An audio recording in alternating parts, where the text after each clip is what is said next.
Hello everyone, welcome to Jharkhand Pathshala. इस video में हम आज एक सब्जेक्ट सिलेक्शन फॉर्म को भरने के लिए सीखने वाले हैं कि किस तरह से इस फॉर्म को भरेंगे।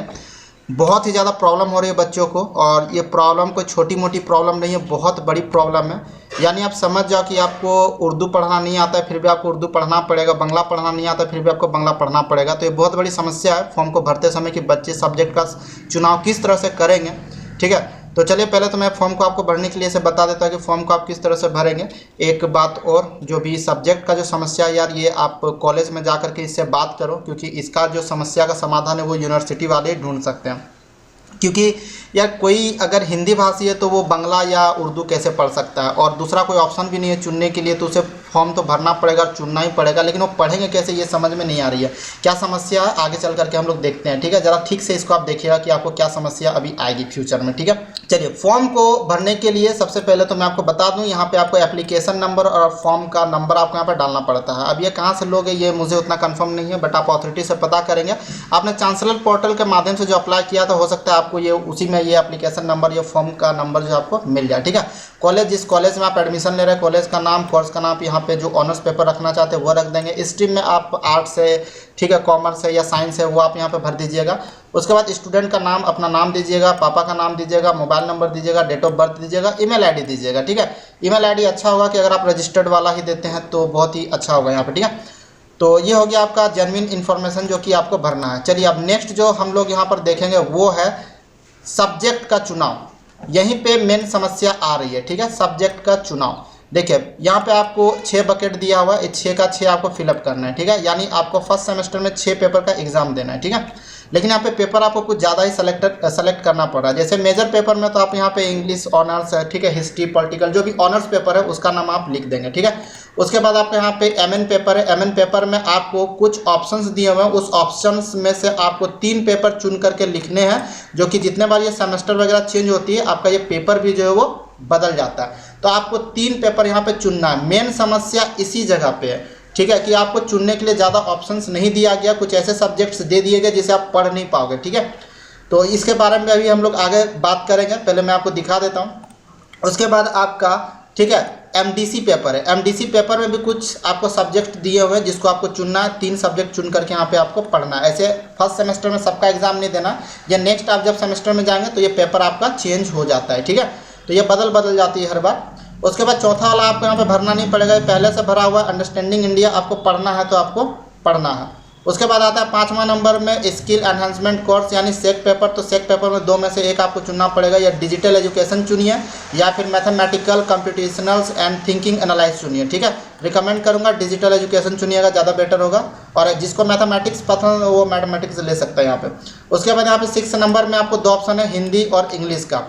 ठीक है, हिंदी और इंग्लिश का। तो हिंदी और इंग्लिश को आप जरा सा ध्यान में रखिएगा। जो हिंदी और इंग्लिश है, अगर आप इस बार अगर हिंदी रखते हैं तो अगले बार जब आपका पेपर चेंज होगा तो वो इंग्लिश में बदल जाएगा। ठीक है, और अगर अभी आप इंग्लिश रखते हैं तो अगले बार ये जो है आपका हिंदी में बदल जाएगा। यानी आप बच नहीं सकते, दोनों पढ़ना पड़ेगा। अब आप डिसाइड कर लीजिए पहला सेमेस्टर में आप हिंदी पढ़ना चाहते हैं या इंग्लिश पढ़ना चाहते हैं।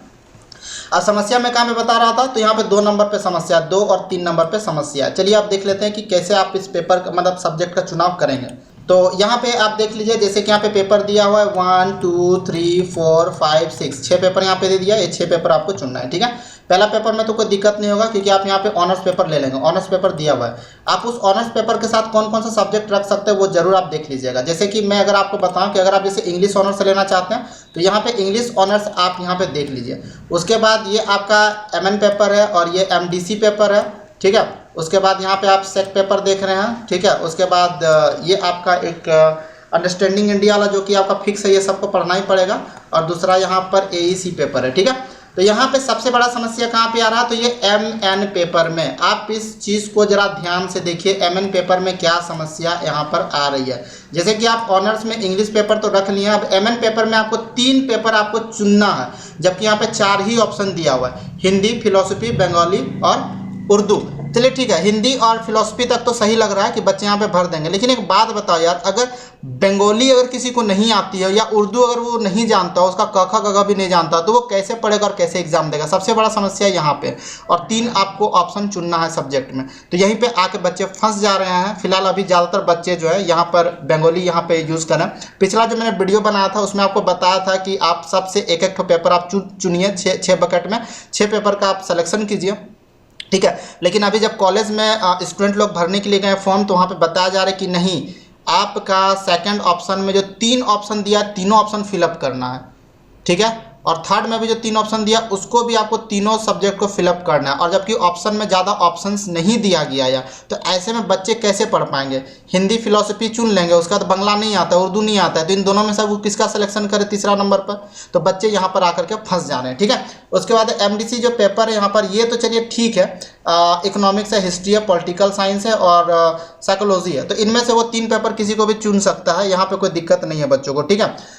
लेकिन यहाँ पे सबसे ज़्यादा प्रॉब्लम हो जा रही है कुछ बच्चों को कि यहाँ पे ये 3 पेपर का सिलेक्शन कैसे करें। यहाँ पे हिंदी है, फिलोसफी है, अब बांग्ला उर्दू में से कोई एक सेलेक्ट करना ही पड़ेगा और पढ़ना ही पड़ेगा। तो कहीं ना कहीं यूनिवर्सिटी वालों को इस बात का ध्यान देना चाहिए कि बच्चे कैसे इस तरह से करेंगे। फॉर्म अगर आप भरने जा रहे हो यार, तो मैं बता दे रहा हूँ बहुत ज़्यादा प्रॉब्लम आने वाली है। जब से ये नया पॉलिसी लागू हुआ है BBMQ में, तब से BBMQ वाले को खुद भी नहीं पता है कि क्या पढ़ाना है, क्या क्वेश्चन देना है, इन्हें भी कुछ नहीं पता है। बच्चे यहाँ पे सब्जेक्टिव पढ़ करके जाते हैं, ऑब्जेक्टिव में क्वेश्चन पूछता है, ऑब्जेक्टिव पढ़ के जाते हैं, सब्जेक्टिव में क्वेश्चन पूछा जाता है। बच्चे यहाँ पे हिंदी में पढ़ करके जा रहे हैं, इंग्लिश में क्वेश्चन आ रहा है, इंग्लिश में पढ़ के जा रहे हैं, हिंदी में क्वेश्चन आ रहा है। तो ये समस्या हो रही है, जिस कारण से मैक्सिमम बच्चे फेल हो जा रहे हैं। नया शिक्षा पॉलिसी जो भी है लागू जो किया गया है इसके तहत पर, तो इस चीज़ को जरा ध्यान रखें, ठीक है। तथा ये अगर बच्चे अगर चाहें तो इस विषय में चर्चा कर सकते हैं कॉलेज के अथॉरिटी से, और कॉलेज के अथॉरिटी से ऊपर तक बात को पहुंचा सकते हैं, ताकि इन सब चीज़ों में सुधार किया जाए, ठीक है।